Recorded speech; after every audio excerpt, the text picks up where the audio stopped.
La historia de la humanidad es un relato fascinante lleno de descubrimientos, heroicas hazañas y extraños misterios que hemos podido comprender e interpretar a través de todas aquellas escrituras y expresiones artísticas que nuestros antepasados dejaron para la posteridad, y gracias a ellos podemos comprender otras culturas, pasiones y sentimientos.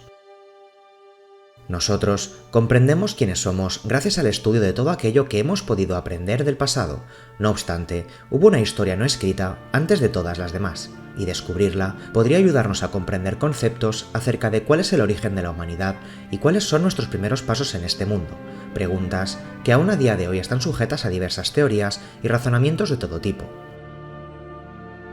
Aun a pesar de no tener registros por escrito, aquella historia llega a nosotros a través de numerosos descubrimientos y evidencias arqueológicas, las cuales permiten hacernos revivir aquel momento donde unos seres prehistóricos desarrollaron herramientas, establecieron relaciones sociales, se adaptaron en un entorno hostil e incluso comenzaron a realizar pequeñas expresiones artísticas. Esta es la historia sobre los orígenes de la humanidad. Las teorías acerca del inicio de la presencia del ser humano en el planeta han existido desde una temprana edad. Ya en la antigua Grecia, muchos filósofos teorizaban acerca de la relación entre la humanidad y la Tierra, tratando de alcanzar esa comprensión a través de relatos mitológicos y, con el tiempo, con otras teorías más elaboradas acerca de la aparición del concepto de alma como algo surgido entre la interacción entre el mundo terrenal y espiritual, pero no fue sino hasta la expansión del cristianismo cuando, de la mano de San Agustín de Hipona, se generalizó la idea de que todos debimos partir de un lugar concreto, aportando alegorías creacionistas que encajaban con la mentalidad bíblica del momento, y poco a poco el mundo cristiano medieval comenzó a aceptar el hecho de que existió un lugar terrenal donde el hombre y la mujer aparecieron y dieron inicio a la historia de los humanos. Llegados a la Edad Moderna, el mundo cristiano sufrió una gran ruptura debido al descontento de parte de la sociedad contra la doctrina católica, provocando el nacimiento de otros movimientos alternativos como fue el caso del protestantismo, y por tanto, otras visiones del origen de la humanidad, y fue bajo aquel contexto donde el arzobispo James Ussher confeccionó un calendario a fin de poder relacionar el reinado de Enrique VIII con los descendientes directos de Adán y Eva, siendo este uno de los primeros calendarios creacionistas existentes, datando la creación de la Tierra en el año 4004 a.C. No obstante, las primeras investigaciones científicas acerca de los orígenes de la humanidad los encontramos durante el siglo XVIII, momento donde el científico sueco Carl von Linné estableció la gran primera clasificación de los seres vivos, asentando las bases de la taxonomía, determinando las diferencias entre especie y género, encajando al ser humano dentro del mundo de los primates, y dotándolo además de un nombre propio, el Homo sapiens, es decir, el hombre sabio, dando a entender que el ser humano era una tipología más dentro del reino animal, algo que fue muy polémico para la población del momento, ya que en el contexto religioso de la Europa moderna, Dios había hecho el hombre a su imagen y semejanza, por lo que el descontento del sector religioso no tardó en hacerse notar. Llegados al siglo XIX, el naturalista francés Jean-Baptiste Lamarck teorizó acerca de un proceso de evolución en todos los seres vivos donde algunas habilidades se transmitían por generaciones como resultado de un proceso de adaptación de los cuerpos al clima y a su contexto propio, pero la obra de Lamarck no fue muy popular, nuevamente, por la resistencia a aceptar estas teorías por parte de algunos sectores de la población, junto con la dura crítica de Georges Cuvier, naturalista, que negaba el proceso uniformista de evolución, optando por una tesis catastrofista, es decir, que el proceso evolutivo se había hecho realidad en un corto periodo de tiempo, siendo los fenómenos naturales violentos la principal causa de la transformación de los seres vivos. Debido a estos hechos, el trabajo de Lamarck quedó silenciado durante 50 años, hasta que estas teorías fueron redescubiertas con la publicación en 1859 del Origen de las especies, de Charles Darwin, donde además de investigar y exponer los estudios realizados en épocas anteriores, explicó que la naturaleza cambiaba a partir de un proceso de selección natural, en donde las especies podrían prosperar y evolucionar si consiguen adaptarse en un escenario de lucha por la supervivencia. Poco a poco, la idea de que el ser humano era fruto de un largo proceso evolutivo fue extendiéndose hasta ser algo consensuado por gran parte de la comunidad científica como algo cierto y comprobable, y aun a pesar de contar con cierta oposición, toda aquella teoría ha llegado hasta nuestros días, donde conjuntamente con el descubrimiento de cientos de yacimientos y restos óseos podemos hacer una aproximación acerca de cómo y cuándo surgió la humanidad. Entender el instante en el que el ser humano aparece en el planeta implica la necesidad de comprender las distintas etapas geológicas en las cuales la Tierra se divide. Partiendo de los eones, las unidades de tiempo más genéricas, situamos el inicio de la humanidad en el Fanerozoico, concretamente en la llamada Era Cenozoica, la cual tiene su origen hace 66 millones de años, momento donde la Tierra experimentaba un proceso de enfriamiento largo y progresivo, donde los mamíferos comenzaron a abundar y a diversificarse en linajes primitivos. La Era Cenozoica se subdivide a su vez en distintos periodos atendiendo a la realidad geológica del momento, siendo la segunda mitad del Neógeno y el Cuaternario los escenarios donde las primeras etapas de la humanidad dieron comienzo. A finales del Neógeno y principios del Cuaternario fueron los momentos en los cuales aparecen los primeros antepasados determinables de los humanos, en un ambiente hostil, lleno de bosques boreales, junto con algunas regiones tropicales, llenando el mundo de pinos, robles, avellanos y carpes, así como algunas especies de antílopes, caballos e hipopótamos, y es en ese contexto donde aparecen unos curiosos seres a los que llamamos homínidos, una de las familias de primates de las cuales con el tiempo evolucionarán y darán lugar a los humanos modernos. Se conoce como hominización el proceso de evolución de primates a humanos que se inició aproximadamente hace 5 millones de años, entre animales de la familia de los homínidos y que culminó con la aparición y expansión del Homo sapiens hace unos 190.000 años. Como diferencias entre otros tipos de primates, los seres humanos disponemos de 23 pares de cromosomas, 13 de los cuales son idénticos a los de un chimpancé, el cual tan solo dispone de 2 pares más. El porqué de este hecho no está del todo claro, ya que este factor no comporta una mayor superioridad genética, pero algo que resulta evidente es que hubo un momento en el que el pasado de la humanidad y el de los primates actuales era el mismo, pero durante el proceso de hominización se dieron lugar a algunos cambios. En primer lugar, la aparición del bipedismo, considerado esencial al permitir desarrollar otras habilidades corporales surgidas a causa de las condiciones climáticas de la sabana y hierba altas propias del Plioceno, las cuales obligaron a los primeros homínidos a levantarse sobre su cadera con tal de observar el terreno, buscar posibles depredadores y escapar a través de la llanura con más rapidez. El bipedismo trajo consigo la alineación de la columna con la cadera, el fortalecimiento de las rodillas y los pies para aguantar más peso, y también la liberación de las manos, las cuales tienen unos lazos más directos con el cerebro y permite tener un mayor control sobre los objetos. Al alinearse la columna con la cadera, no fue necesario disponer de músculos fuertes que rodeasen el cráneo y las mandíbulas, y al producirse este hecho, el cerebro pudo aumentar de tamaño. De 400 centímetros cúbicos pasamos progresivamente hasta los 1600, y este ensanchamiento del cráneo hacia atrás hizo vital el desarrollo de una parte concreta del cerebro, aquella que permite articular el lenguaje, evento que comporta la posibilidad de transmitir información de un ser a otro, aumentando los lazos sociales y dando origen a las primeras culturas de la humanidad. Es en este momento donde es necesario comprender el lugar que ocupa el ser humano dentro de la clasificación que von Linné teorizó en el siglo XVIII. Los homínidos son una familia específica dentro de la orden de los primates, y de ella parten los distintos géneros que a su vez darán lugar a la creación de las especies. De esta manera, el nombre Homo sapiens indica la especie a la cual pertenecemos dentro del género Homo, incluidos dentro de la familia de los homínidos. Comprendiendo esta clasificación, entendemos por lo tanto que no siempre que establecemos una relación entre especies, una se trate de la evolución lineal de otra, sino más bien ramificada, por lo que no todas las especies prehistóricas descubiertas son antepasados del Homo sapiens. Algunos incluso convivieron con nosotros durante varios miles de años. El proceso de hominización comenzó aproximadamente hace unos 4 millones de años, donde a causa de la fractura del rift apareció el primer género de homínido conocido, el Australopithecus, un tipo de primate caracterizado por su posición bípeda, su cráneo alargado y su frente huidiza. Medían aproximadamente 1,30 m, tenían un fuerte pragmatismo mandibular, dientes parabólicos y pelvis ancha, existiendo también una clara diferenciación de caderas entre machos y hembras. Los Australopithecus estaban muy extendidos por África oriental y septentrional, y su dieta estaba basada en frutas, verduras, tubérculos y animales pequeños fáciles de capturar, y a lo largo de la geografía africana se han podido descubrir hasta 7 especies diferentes de Australopithecus, destacando el descubrimiento del esqueleto más completo del Australopithecus afarensis, al cual pusieron de nombre Lucy, así como el descubrimiento en la cuela de Malapa de un Australopithecus sediva, el cual presenta muchas características de los homos, lo que puede dar a entender una posible evolución de especies, llegando a descubrir restos fosilizados de cerebro en las larvas de su cadáver.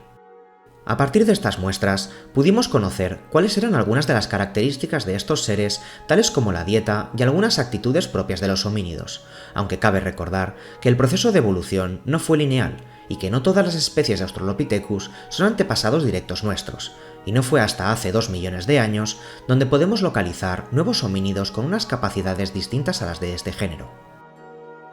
Estas nuevas criaturas parecían compartir rasgos con los Australopithecus, pero el tamaño de su cráneo, unos fémures mucho más robustos y una pelvis más moderna parecían indicar que aquellos eran restos de la existencia de un nuevo género diferenciado, y fue entonces donde a aquellos nuevos homínidos les pusieron el calificativo Homo, es decir, humano, lo que significa que los Australopithecus y los Homos son géneros diferenciados, aunque la opinión generalizada es la de que, aun a pesar de ser distintos, aquellos primeros Homos seguramente provengan del Australopithecus afarensis. Los primeros Homos fueron llamados habilis, es decir, humano habilidoso, y es que su mayor capacidad craneal, la forma de sus manos y el tamaño de sus dientes indican que este fue el primer espécimen que logró elaborar útiles para sus propios fines, algo que fue posible gracias al bipedismo y la liberación de las manos. Además, el bipedismo también trajo consigo el estrechamiento de la cadera de las hembras, provocando partos prematuros, forzando a que los homos debieran dedicarle mucho más tiempo que otros animales a la crianza de sus crías, elaborando unos primeros lazos afectivos básicos y fortaleciendo las relaciones sociales. Es precisamente esta creación de vínculos la que permitió que surgieran los primeros clanes familiares junto con la necesidad de comunicarse con ellos. Por ello, los Homo habilis fueron la primera especie con la que se pudo transmitir información, y con ello hablar del surgimiento de la primera etapa prehistórica, el Paleolítico. El Paleolítico representa el más temprano momento de los inicios de la humanidad, iniciado en el instante en el cual podemos comprender que el conocimiento se podía transmitir a través de estas relaciones sociales, y aun representando el 99% del tiempo de la existencia humana, no conocemos en detalle todo lo que allí sucedió, aunque a través de los descubrimientos de los numerosos yacimientos arqueológicos distribuidos por el mundo, podemos comprender que era el trabajo con los útiles aquel factor vertebrador en el que se basaba su cultura. Un útil es un objeto que ha sido modificado por el ser humano para poder realizar un fin concreto, y dependiendo del tipo de humanos que han poblado la Tierra, así como las diferentes maneras de elaborar útiles a las que llamamos culturas líticas, podemos clasificar el Paleolítico en 3 grandes épocas. En primer lugar, el Paleolítico inferior, comprendido entre los 2,5 millones de años desde la actualidad hasta hace 200.000 años. El Paleolítico medio, abarcando todo aquel tiempo posterior, hasta hace unos 40.000 años, y finalmente el Paleolítico superior, periodo que perduró hasta hace 12.000 años. La vida en el continente africano en el Paleolítico inferior tenía lugar en medio de un clima húmedo que lentamente variaba hacia una época de sequía, cambios que tuvieron lugar de entre 3 a 1,6 millones de años atrás. Allí, la falta de lluvia y el clima cálido de la sabana condicionó a que los primeros humanos utilizasen las orillas de los lagos o ríos como refugio, lugares donde se aprovechaba la erosión del agua para encontrar objetos que pudieran aprovechar y tener acceso a recursos naturales. Aun a pesar de que dormían al raso, la cantidad de rocas y restos de animales que podían encontrar fueron utilizados como cobertura del viento, dando lugar a la aparición de pequeños refugios hechos con rocas a modo de paravientos, y aun a pesar de que aquellos primeros humanos ya conocían el fuego, todavía no habían logrado dominarlo. Es en ese contexto donde se da lugar la primera de todas las culturas líticas que caracterizó el Paleolítico, el oldubayense, o también llamado Modo I, llamado así debido a que la mayor parte de los yacimientos asociados a esta cultura se encuentran en la garganta de Olduvai, en Tanzania, y aunque aquella cultura fue desarrollada principalmente por el Homo habilis, hay quienes ponen en duda esta exclusividad, afirmando que el Australopithecus también fue capaz de desarrollar un sistema de trabajo similar. La técnica de trabajo del oldubayense consistía en el desarrollo de un útil a partir del trabajo con cantos rodados de basalto y cuarzo, los cuales se rompían hasta convertirlos en choppers, es decir, cantos tallados con los que poder cortar o machacar los restos de animales o arbustos, y con el tiempo, estas especies desarrollaron una auténtica industria con múltiples variedades, encontrando a día de hoy restos de refugios con almacenes de útiles separados en distintas habitaciones en función de su uso. Avanzando en el tiempo, en los años 70 se descubrió en Kenia un nuevo espécimen de Homo de aspecto similar al habilis, también datado de hace aproximadamente 2 millones de años. No obstante, en aquella ocasión habían ciertas diferencias respecto a este. Los nuevos ejemplares poseían una altura similar a la nuestra, un cerebro de 850 centímetros cúbicos y útiles muy diferentes a los encontrados en el modo 1, por lo que se aceptó que aquel descubrimiento era el de un Homo diferente, el cual fue nombrado como Homo ergaster. Gran parte de la información de este ser lo encontramos en el hallazgo en 1986 del esqueleto de un joven de 12 años cerca del lago Turkana, al cual se le apodó el Niño de Narikotome, datado de hace 1,6 millones de años, y del cual se pudo extraer valiosa información acerca de esta nueva especie, y aunque su aspecto parece indicar que aquel ser no podía articular el lenguaje, se cree que podía tratarse de una excepción, y que por lo general el Homo ergaster sí que pudo haber desarrollado algún tipo de mecanismo de habla. Esta especie es una de las más estudiadas, puesto que aun conviviendo simultáneamente con el Homo habilis y el Homo rudolfensis, su capacidad para desarrollar útiles permitió a la humanidad avanzar hacia una segunda gran cultura lítica, el achelense, o también llamado Modo II, situado hace aproximadamente 1,5 millones de años, en una época donde el mundo sufrió un periodo de glaciación que hizo retroceder los mares, pudiendo así permitir el surgimiento de pequeños subcontinentes y aumentar la creación de grandes bosques en todas las regiones alejadas de los polos, lugares habitados por mamuts, dientes de sable y mastodontes. El achelense corresponde al momento de la creación de los bifaces, piedras trabajadas en ambas caras con las cuales poder desarrollar hachas de mano y cuchillos, y además, con los residuos derivados de la talla de piedras, también se comenzó a dar forma a otros útiles de menor tamaño.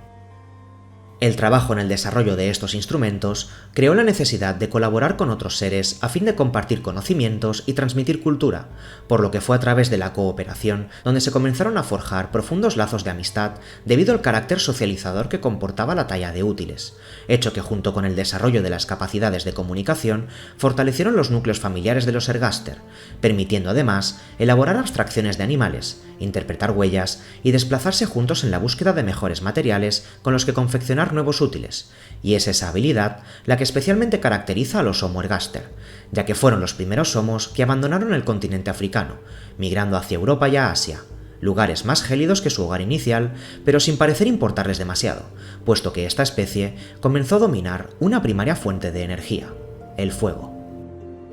En su viaje, el fuego jugó un papel clave, ya que se debía buscar refugio para protegerlo de la lluvia, lo que supuso el inicio del uso de las cuevas como hábitats, el aumento de la variedad en la alimentación y también un gran desarrollo psicológico, ya que el juego de luces y sombras en las cuevas evocaba recuerdos y permitía contar pequeñas historias con las que fortalecían poco a poco los lazos del clan.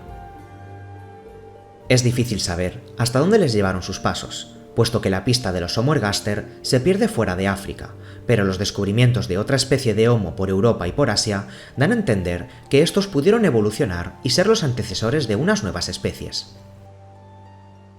En Asia se descubrió un homínido cuya existencia está sujeta a muchas polémicas, ya que sus rasgos coinciden estrechamente con las características del Homo ergaster, por lo que se podría entender que o bien son los restos de aquellos humanos que partieron de África, o bien son de una nueva especie surgida a raíz de ellos. Aquel Homo, apodado Erectus, medía 1,80 m, y su capacidad craneal llegaba hasta los 1.200 centímetros cúbicos. Poseía un fuerte mentón, unos dientes más pequeños, y junto a ellos se hallaron restos de útiles creados siguiendo la cultura achelense, que se extendían por todos los rincones de Asia, hecho que fue posible debido al gran descenso del nivel del mar, el cual provocó que el sur del Himalaya fuera una región fluvio-glaciar que permitió habitar un subcontinente llamado Sunda, permitiendo que la humanidad alcanzase la isla de Java, en la cual aparece un tipo de homínido único llamado el hombre de Java, así como el curioso caso del Homo floresiensis, un humano de apenas 1 metro de estatura y unos 25 kilos, apodados popularmente como hobbits, habitantes de la Isla de las Flores, un lugar calificado por muchos como un pequeño mundo perdido donde animales arcaicos y humanos convivieron juntos hasta hace unos 18.000 años. Así como el Homo erectus se adentraba en Asia, una nueva especie surgida en África inició un largo viaje que permitió a la humanidad pisar por primera vez el continente europeo. Estos seres, datados de unos 800.000 años de antigüedad, los podemos conocer gracias al valioso complejo situado en la Sierra de Atapuerca, en España, lugar del cual se ha podido investigar quiénes fueron estos primeros colonizadores. Marcando claras diferencias con las demás especies existentes, este nuevo Homo fue llamado antecesor y representaría la especie más antigua que jamás pisó Europa. Medía poco más de 1,5 m, tenía unas extremidades largas y un pecho muy pesado, pero desgraciadamente su descubrimiento tan solo se limita al complejo de Atapuerca, por lo que la información acerca de este ser humano es bastante limitada, y su papel en el proceso evolutivo resulta igualmente complejo, pues encontramos posibles descendientes del Homo antecesor tanto en Europa como en África. Este fenómeno se cree que pudo haber sido posible debido a la teoría de que no todos los antecesor marcharon a Europa. Otros simplemente permanecieron en África, dando lugar a una diferenciación de especies teniendo en cuenta su localización geográfica, y aunque muchos teóricos sostienen que los diferentes sucesores del antecesor, el llamado hombre de Heidelberg en Europa y el hombre de Rhodes en África, son la misma especie, resulta clave el papel del Homo antecesor para entender que, casi con total seguridad, este fue el último humano en común con las dos grandes especies de la segunda mitad del último milenio, un humano nacido íntegramente en Europa y otro distinto nacido en África. La población europea hubo de enfrentarse hace medio millón de años a una gran glaciación que comportó una bajada de temperaturas por parte del norte del continente, forzando a la migración de sus tribus hacia el sur, obligándoles a la adaptación y a la especialización en un entorno hostil donde diversas poblaciones luchaban por los recursos que el mundo les ofrecía. Fue bajo ese contexto donde los seres humanos obtuvieron rasgos tan distintos a sus predecesores que ya no pudieron ser clasificados de la misma manera que los humanos hallados en Heidelberg, y fue igualmente en Alemania, en el Valle del Neander, donde a mediados del siglo XIX se encontraron restos de una nueva tipología de humanos, con características anatómicas diferentes a cualquier otro antepasado suyo y cuyas características tanto evolutivas, cognitivas y culturales supusieron un gran cambio para la vida en Europa. Descubrimos en ese instante al hombre de Neandertal.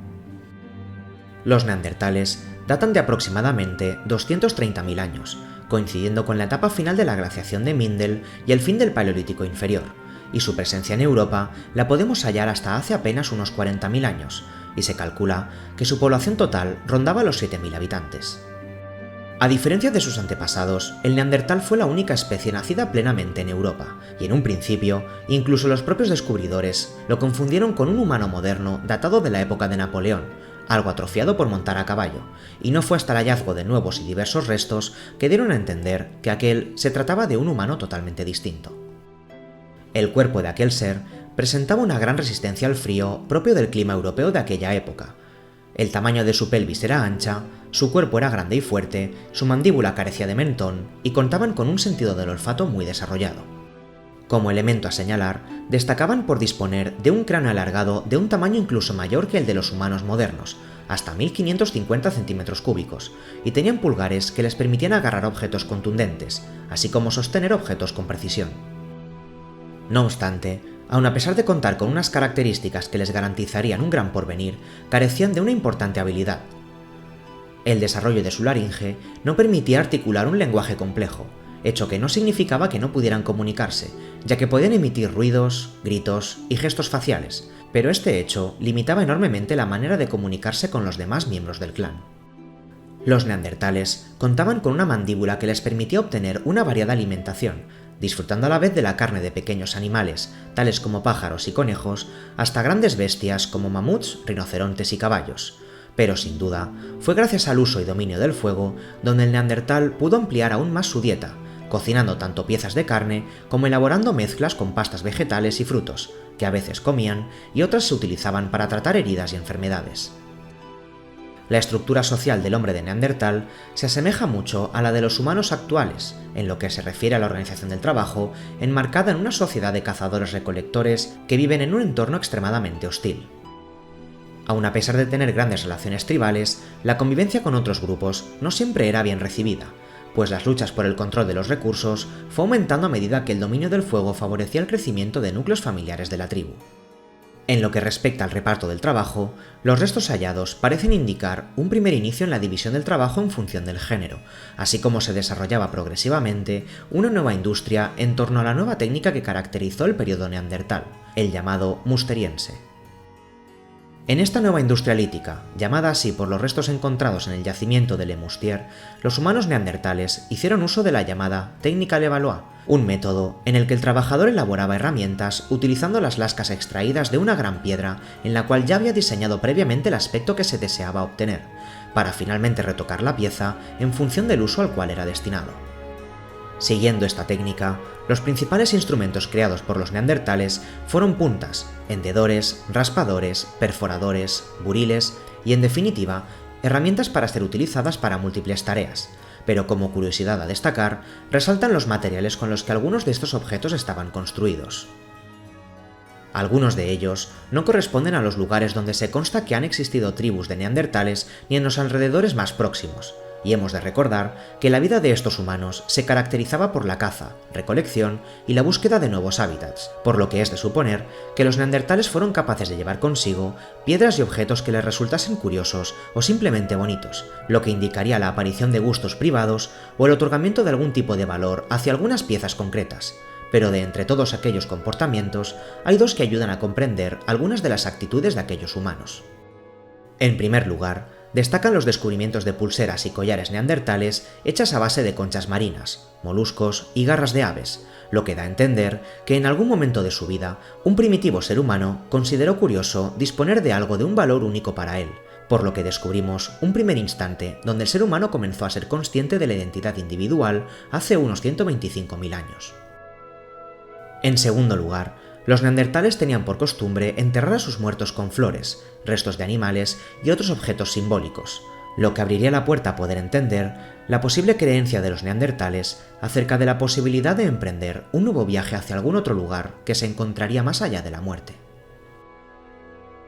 No obstante, es precisamente la práctica de enterrar a los muertos con ajuares y rituales la cual ha sido muy puesta en duda, ya que aun a pesar de que hay evidencias de estas prácticas entre los neandertales, hay quienes dudan que sea fruto del comportamiento propio del neandertal, y en su lugar, esta práctica habría sido copiada de otra especie humana nacida en África, la cual estuvo en contacto con los neandertales hasta hace apenas 30.000 años, el llamado Homo sapiens.